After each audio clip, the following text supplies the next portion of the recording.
뭐 어떤 부분에서는 뭐 자신감이 있기도 하고 어떤 부분에서는 없기도 하죠. 내가 잘하는 부분은 또 자신감이 있고 뭐 잘 모르면 또 자신감이 없기도 하고 그렇습니다. 뭐 다 그렇죠. 또 나를 무조건적으로 좀 사랑해주는 가족 앞에서는 좀 자신감이 있고 좀 긴장 관계가 조성되고 잘 모르는 사람 앞에서는 좀 자신감이 없기도 합니다. 살면서 자신감을 가지는 건 굉장히 중요한데 이 자신감에 대해서 세상에서도 우리에게 자신감을 가지라는 명언들, 어떤 조언들, 격언들이 되게 많죠. 누군가 이런 말 했네요. 자신을 믿어라. 자신의 능력을 신뢰하라. 겸손하지만 합리적인 자신감 없이는 성공할 수도 행복할 수도 없다. 그렇대요. 또 불행은 불평 때문에 생겨났다고 한다. 힘들어도 나는 잘 될 거야. 또는 나는 힘들지 않아 라고 말하면서 불행이 점점 멀어져 간다고 생각해라. 늘 자신에게 긍정적인 말을 해봐라. 뭐 이런 말들도 있습니다. 오늘 이런 말들을 우리가 많이 듣고 사는데 오늘 본문과 이게 무슨 상관인지는 저도 잘 모르겠어요. 한번 생각을 해봤으면 좋겠습니다. 이 히람이라는 사람이 나왔잖아요. 히람, 두로라는 나라의 왕이었어요. 두로는 해변에 있는 나라였습니다. 그리고 이방 나라입니다. 이방인 왕 히람이 오늘 1절에 보면 누구를 평생 사랑했다고 그랬죠? 다윗. 둘이 무슨 사랑하는 관계 그런 거 아니에요. 여러분 그 영어 성경 이제 원어를 조금 이제 원어답게 이렇게 옮겨놓은 영어 성경 보면 어디였지? NASB 그 성경에 보면 두 왕이 다윗 왕과 히람 왕이 친구 관계였다 이렇게 표현이 되어 있고 즉 우호국이었다 이런 말이죠. 그리고 또 한 성경에 보면 두 나라가 서로 우호적인 조약 위에 있었다. 그래서 우방국이라는 뜻입니다. 우방국. 그래서 평생에 두 나라가 서로 이게 우호적인 관계를 지내왔다 이런 거죠. 근데 그 당시 나라는 왕으로 대표가 되기 때문에 히람 왕이 다윗 왕을 평생에 사랑했다. 그 말은 두 나라가 우호적인 관계로 계속 지내왔다 이런 뜻입니다. 갑자기 왕이 왕을 사랑했다니까 당황스럽잖아요. 그렇죠? 부담스럽고 아무튼 그런 뜻입니다. 그리고 이제 다윗 왕국을 이제 세우고 굉장히 강대국으로 하나님께서 강성하게 했기 때문에 이거 뭐죠? 내가 할 수 있을 것도 같은데.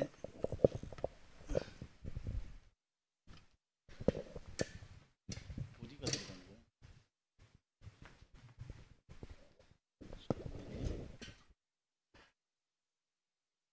해도 될 것 같아.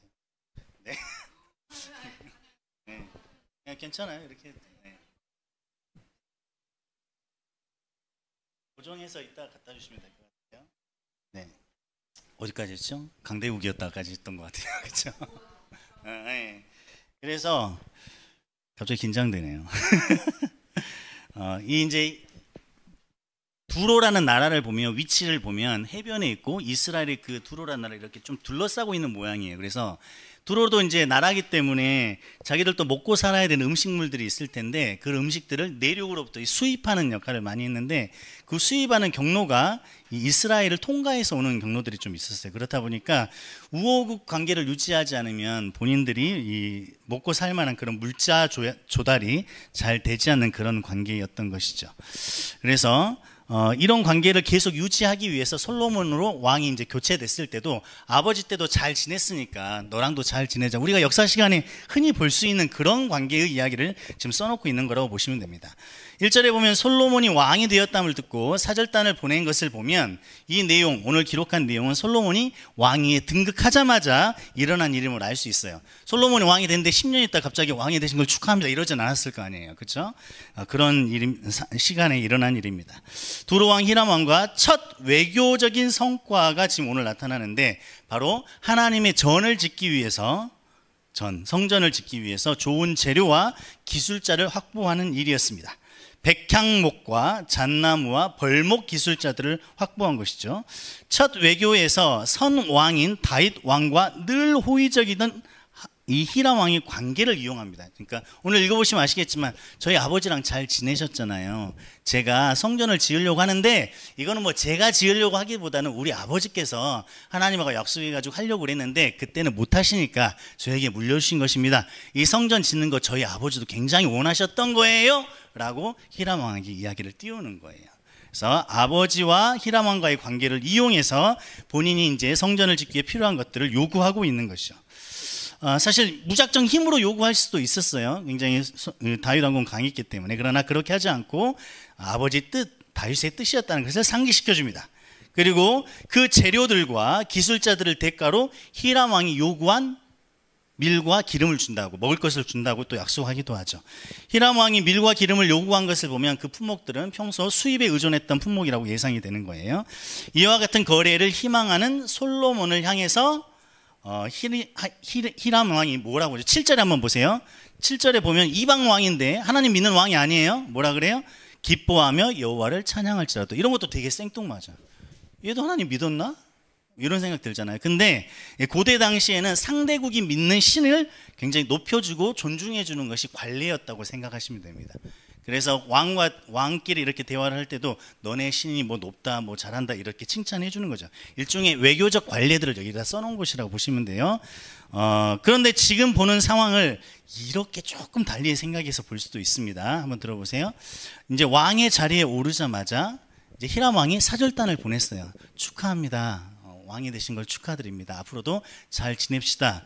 그랬더니 왕이 나 이게 필요한데 이거 좀 주면 안 될까? 이렇게 서로 이제 초면으로 인사하는 자리에서 뭘 달라고 요구하는 거야.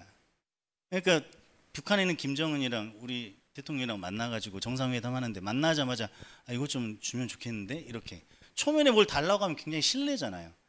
초면에 뭐 당근거리 할 수도 없고 뭐 아무튼 좀 실례인 상황이에요. 그런 무례한 행동일 수도 있어요. 두 번째는 이 솔로몬이 왕이 되는 그 과정을 보면 지난 시간인가 얘기했지만 아도니아 사건이 있었잖아요. 그렇죠? 그러니까 왕위를 찬탈하려는 반역 세력이 한번 등장했던 거예요. 이런 해프닝이 있었기 때문에 이스라엘 내부의 정권 교체는 아무 일 없이 평화롭게 유지됐다기보다는 약간 어수선한 분위기가 분명히 있었을 거예요. 이스라엘 역사에서도 보면 이런 왕권 자리가 어수선한 틈을 타서 주변에 있던 나라들이 그 마음을 바꾸고 태도를 바꿨던 경우들을 볼 수가 있습니다. 그러니까 히람 왕 입장에서는 자기들이 늘 약간 한 단계 좀 밑에서 섬기는 느낌이 있었는데 그거를 좀 이때 좀 바꿔볼 수 있을까? 태도를 좀 바꿔볼까? 다른 나라랑 좀 협력해서 뭔가 새로운 루트를 뚫어볼까? 이렇게 할 수도 있었던 상황인 거죠. 그런데 오늘 솔로몬은 아버지 다윗과 히람 왕의 관계를 상기시켜주면서 성전 건축 준비의 명분을 다윗 왕의 뜻에서 찾아서 히람 왕이 자신의 요구를 부드럽게 받아들이게 하고 있는 거예요. 솔로몬의 요청을 받아들여지는 과정에서는 사실 약간의 긴장감도 있어요. 여러분 6절 한번 봐보세요. 6절 마지막 부분을 보면 솔로몬은 우리 중에는 시돈 사람처럼 벌목을 잘하는 자가 없나이다 라고 솔로몬이 얘기를 했어요. 그 말은 무슨 말이야? 벌목 기술자도 좀 보내주라 이 얘기를 하고 있는 거예요. 근데 이 기술자의 도움이 필요하다라는 이야기를 하고 있는데 고대 시대에는 이 기술자가 뭐랑 똑같은 거냐면 우리나라가 만약에 핵 개발을 한다고 칩시다.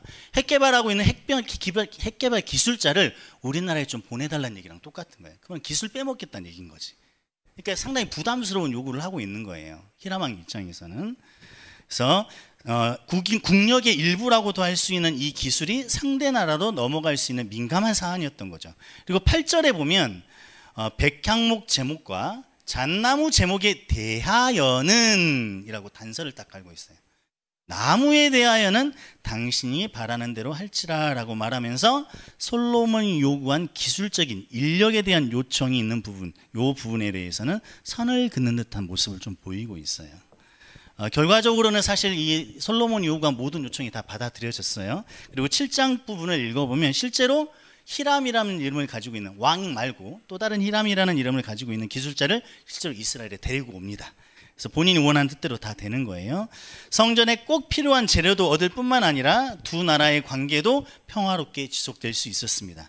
솔로몬이 왕위에 오르자마자 얻어냈던 첫 번째 외교적 성과라고 볼 수 있는 거예요. 12절 말씀에 보면 이 모든 상황이 보여주는 의미가 무엇인가가 정리가 되어 있습니다. 오늘 우리가 읽었던 본문의 마지막 절 12절을 한번 보시면 두 왕의 친목과 그리고 조약이 가능했던 이유를 어디에서 찾고 있죠? 여호와께서 솔로몬에게 지혜를 주셨기 때문이라고 말하고 있습니다. 그리고 그 앞에 한 가지 표현이 덧붙였죠. 여호와께서 그의 말씀대로 이렇게 되어 있습니다. 솔로몬에게 지혜를 주셨는데 말씀대로 지혜를 주신 거죠.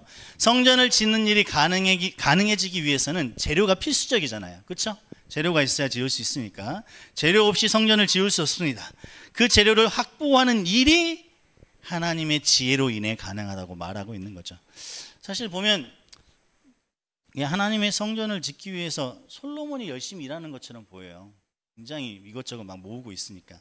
하지만 그 배후에는 뭐가 일하고 있다? 하나님의 지혜가 지금 일하고 있다는 것입니다. 우리가 살아가는 인생도 사실은 이게 성전을 지어가는 과정이라고 볼 수 있습니다. 하나님의 뜻대로 살면서 내 마음속에 주인으로 하나님을 모시고 내 안에 하나님 나라를 이루며 각자의 성전을 지어가고 있는 것이죠.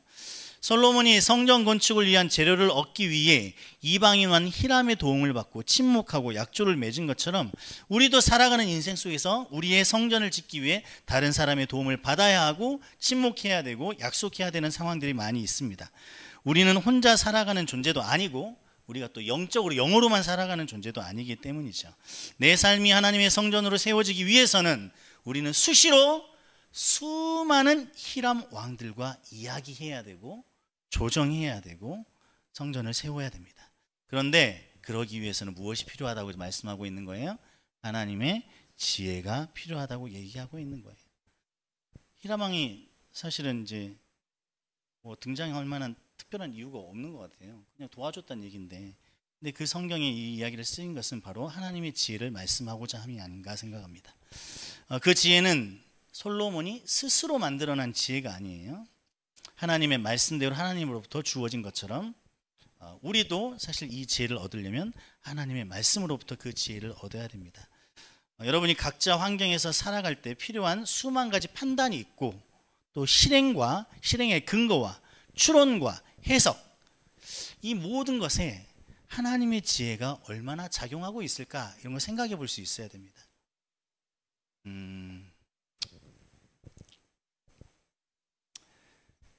뭐 할 말이 너무 많은데 사실 그걸 판단하기가 좀 어렵죠.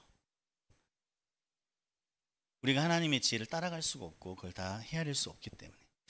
하나님의 성전은 솔로몬 자신의 지혜로 시작되지 않고 있어요.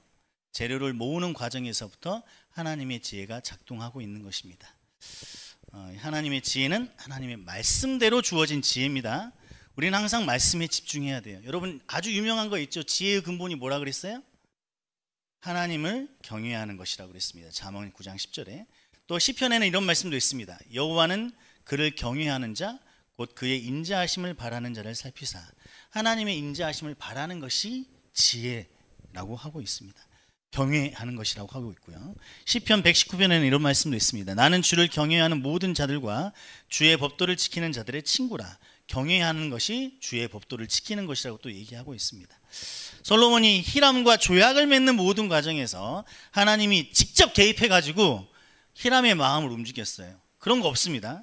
솔로몬의 영감을 줬다, 그런 것도 없어요. 그런 기록 전혀 없습니다. 솔로몬의 지각, 이성, 기억, 말, 판단, 지극히 일반적이고 지극히 인간적인 그냥 솔로몬 자체에게 하나님이 지혜를 주셨다고 했어요. 지혜로운 사람 솔로몬을 만드신 것이죠. 우리는 어린 시절부터 학교에서 공부하고 입시를 치르고 학교에 가고 취업 준비를 하고 여기까지 왔을 거예요. 적잖은 노력을 하며 인내하면서 자신의 실력을 키우고 미래를 준비한다고 생각하면서 여기까지 왔을 것입니다. 때로는 오랜 시간 자신의 목표를 이루기 위해 많은 것을 참고 많은 것을 시도하며 어떠한 목표를 이루기도 합니다. 자신의 노력과 땀이 들어간 만큼 자긍심도 생기고 성취감도 따르죠. 그러나 기억할 게 있어요. 우리가 사실은 우리 모두는 다 하나님이 만들어 놓은 운동장에서 뛰놀고 있는 거예요. 그거 잊어버리시면 안 돼요. 제가 대학교 4학년 때 카이스트를 가려고 그랬어요. 학벌 욕심.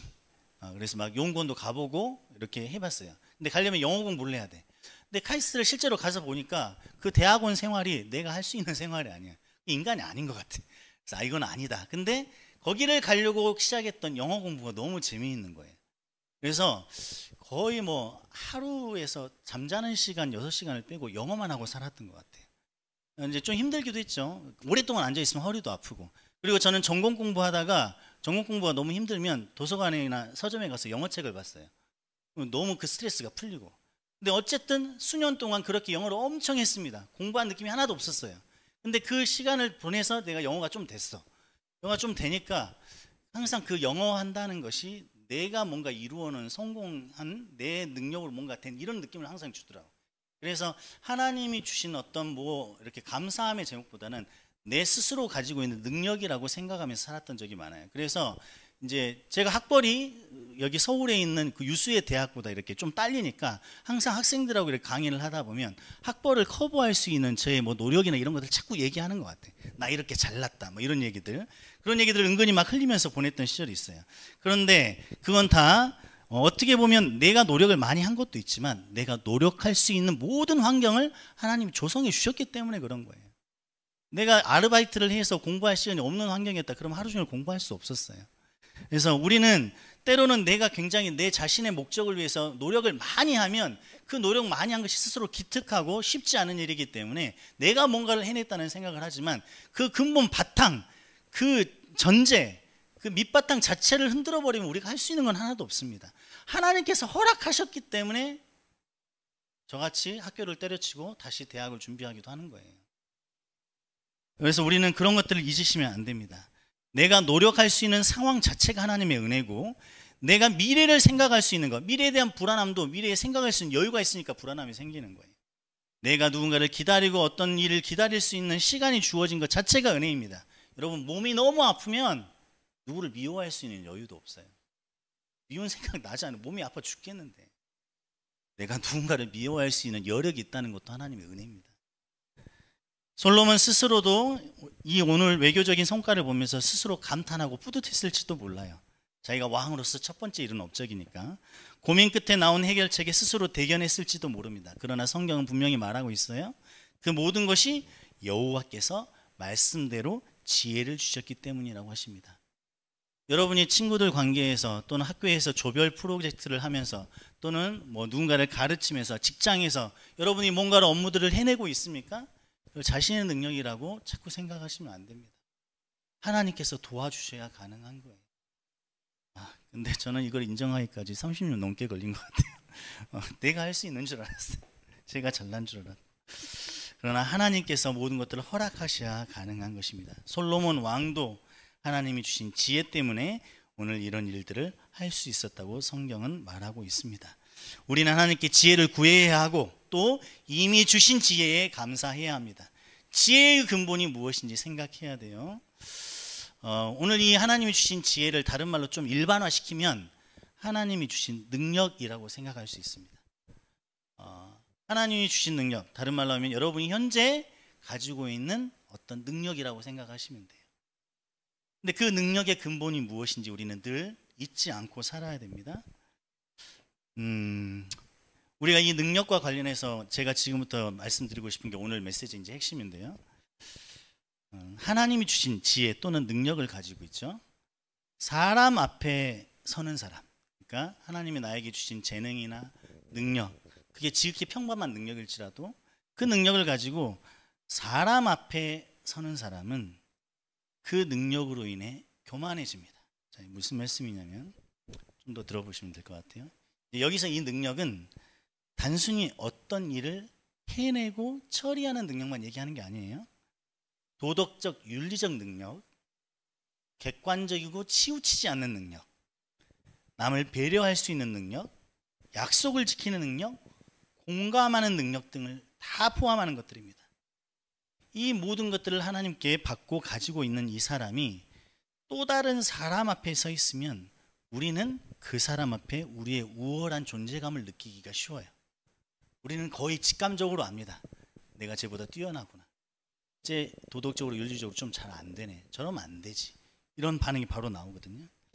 그래서 우리는 하나님이 주신 능력을 가지고 사람 앞에 서게 될 때, 그리고 그 사람을 바라보게 될 때 자기도 모르는 우월한 존재감을 느끼기가 쉽습니다. 그러나 모든 능력의 근원이신 하나님 앞에 서 있는 사람은 하나님 앞에 자신의 모습을 늘 보기 때문에 겸손해집니다.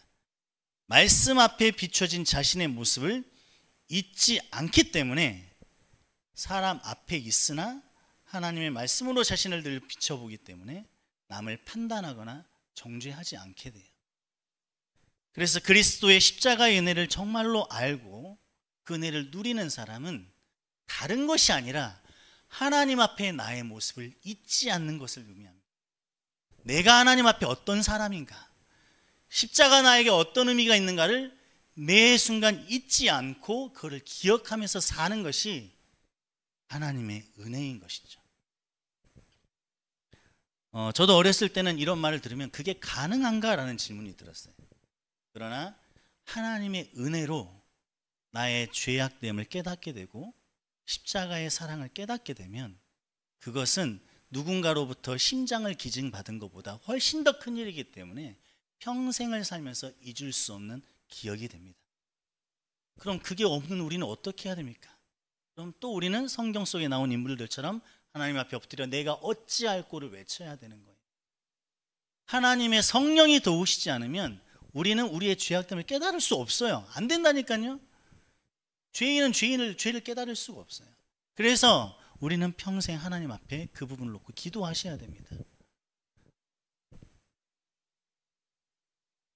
우리에게 각자 하나님에게 받은 건강, 시간, 재능, 이성, 감정, 많은 것들이 있죠. 이 모든 것들이 하나님으로부터 왔다는 것, 그리고 하나님께 감사해야 될 제목이라는 사실에 대부분 이 자리에 앉아있는 사람, 그리고 예배당에 다니는 대부분의 사람들은 다 동의할 겁니다. 우린 늘 그렇게 성경의 가르침을 쉽게 잘 인정해요. 그렇기 때문에 또 스스로 믿는 사람이라고 얘기도 하죠. 교회의 가르침에 순응합니다. 지적으로 잘 동의하고 예스라고 잘 대답합니다. 문제는 그 모든 선물을 가지고 그 선물을 주신 하나님 앞에 서 있는 것이 아니고 나보다 부족해 보이는 사람들 앞에서 날카로운 시선을 가지고 서 있다는 것이 문제인 것이죠. 내가 숨 쉴 수 있는 것, 내가 가진 건강, 일할 수 있는 여력, 모든 환경 하나님이 거두시면 언제든지 사라져버릴 수 있는 모든 것이 하나님의 은혜인데 그 하나님이 주신 그 선물들, 하나님을 잊어버리고 우리가 가지고 있는 것들에 비해서 갖지 못한 자들, 나의 도덕적 윤리적 수준에 이르지 못한 자들, 내가 보기에 답답한 인간들, 이해할 수 없는 인간들, 그들 앞에서 스스로 차별화되고 구별된 자가 돼서 나는 저들과 달라라는 바리새인의 기도를 하는 것과 똑같은 모습을 가지고 있을 때가 많습니다. 연약하고 성숙하지 못한 사람들 앞에서 게으르고 비겁함을 책망하는 시선으로 서 있을 때가 많다는 것이죠. 내가 그 모든 것을 하나님께 받았다는 사실을 잊어버리고 내가 그 모든 것을 가지고 있다는 사실만 기억하고 있는 거예요. 내가 어디를 졸업했고 어떤 점수를 가지고 있고 어떤 언어 능력을 가지고 있고 어떤 스펙을 가지고 있는지 내가 가지고 있는 것만 생각하는 거야. 그 모든 것이 어디서부터 온 것인지는 관심 없어요. 특히 정말 열심히 해서 얻었을 때 그거는 하나님이 주신 게 아니야. 말로는 하나님이 주셨다고 하지. 근데 심정적으로 감정적으로 이건 내가 만든 거야. 내가 노력해서, 내가 열심히, 내가 알바해서, 내가 3시간 동안 학교에 다니면서 잠도 못 자고 고생해서 다시 이 졸업장을 땄는데 이런 그런 마음들이 생기는 것이죠. 하나님의 지혜를 구해야 됩니다. 말씀 속에 지혜가 있고 하나님을 경외하는 것에 지혜가 있습니다. 하나님이 주신 지혜에 감사해야 됩니다. 오늘 내가 숨을 쉬고 이야기를 하고 판단하고 결정할 수 있는 모든 것이 하나님의 은혜입니다. 생각할 수 있는 것도 하나님의 은혜예요. 하나님의 은혜 없이 우리는 숨을 쉴 수도 없습니다. 우리의 자신감은 우리의 노력에 있지 않습니다. 우리의 자신감은 우리의 지혜에 있지 않습니다. 우리의 자신감은 하나님의 지혜가 작동하고 있다는 사실에 있습니다. 여러분, 혹자는 자기 자신감, 자만감이, 교만함이 너무 커서 하나님을 잊어버리고 살지만 또 혹자는 자신감이 너무 없어서 두려워서 또 하나님을 잊어버리고 있어요. 우리는 건강한 자신감을 회복할 필요가 있습니다. 우리의 자신감은 다시 말씀드리지만 하나님의 지혜가 우리의 삶에 작동하고 있다는 사실이 있는 거예요. 하나님의 지혜가 우리의 삶에 작동하고 있다는 사실을 우리가 성공과 실패로 알 수 있는 것이 아니에요. 성공하면 하나님이 작동하고 실패하면 하나님의 지혜가 작동하지 않았다. 그것이 아닙니다. 하나님의 지혜가 여전히 우리 삶에 작동하고 있다는 사실은 하나님의 약속의 말씀 때문에 알 수 있는 것이에요.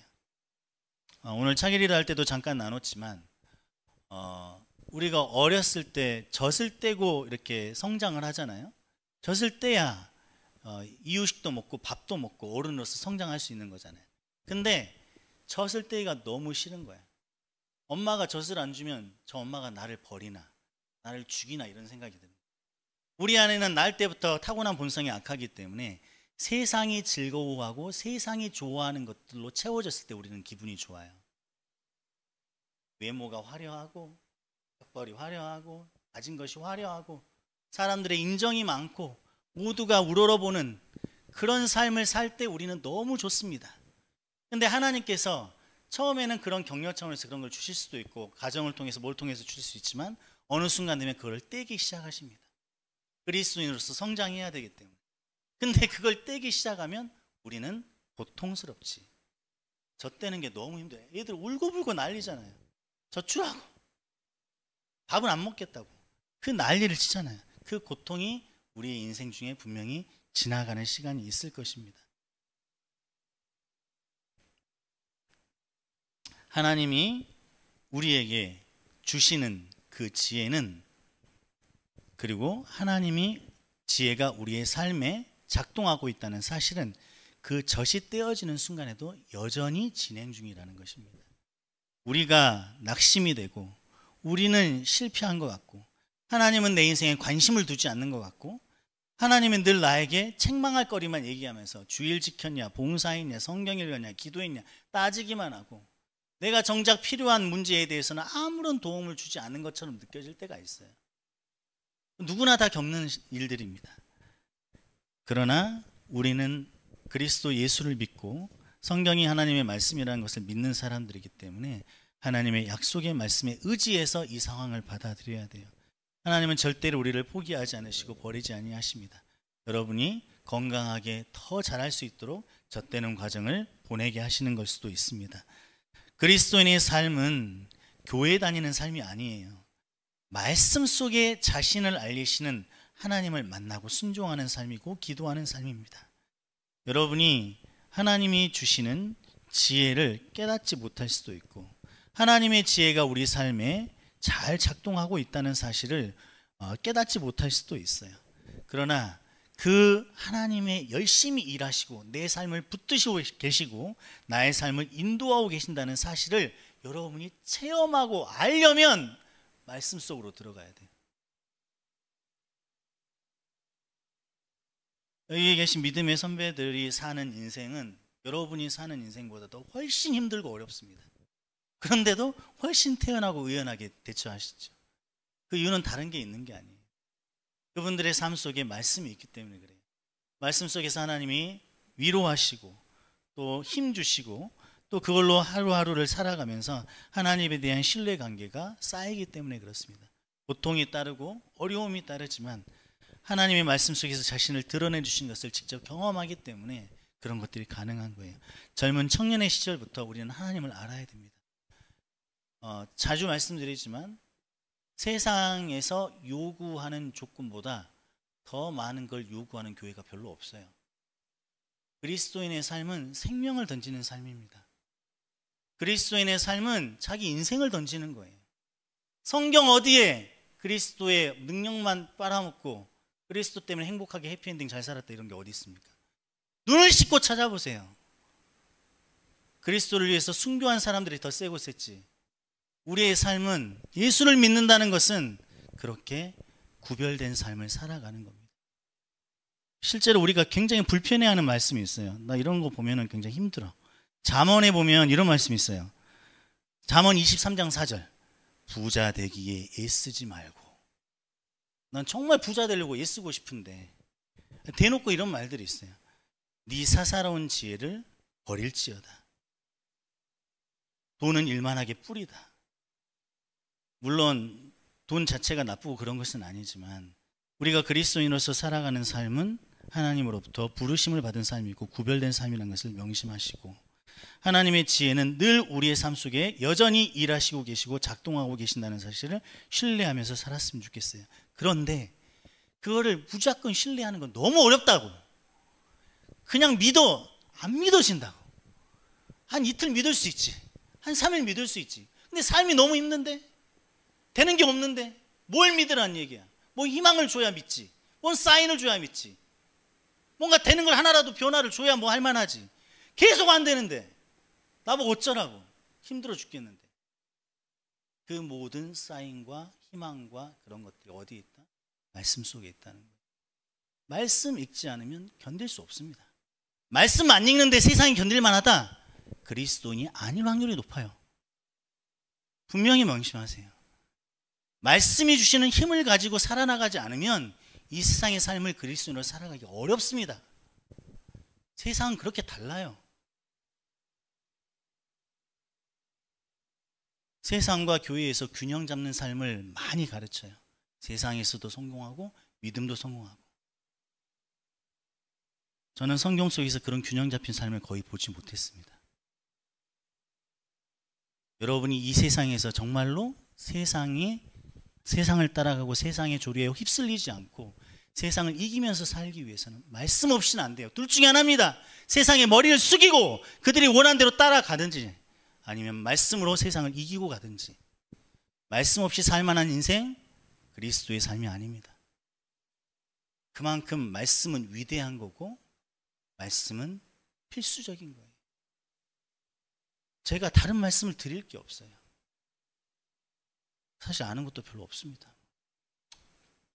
교수님들은 많이 가르쳐 주셨는데 머리가 안 좋아가지고 많이 못 배웠어요. 말씀, 다시 한번 말씀입니다. 그리고 기도하셔야 돼요.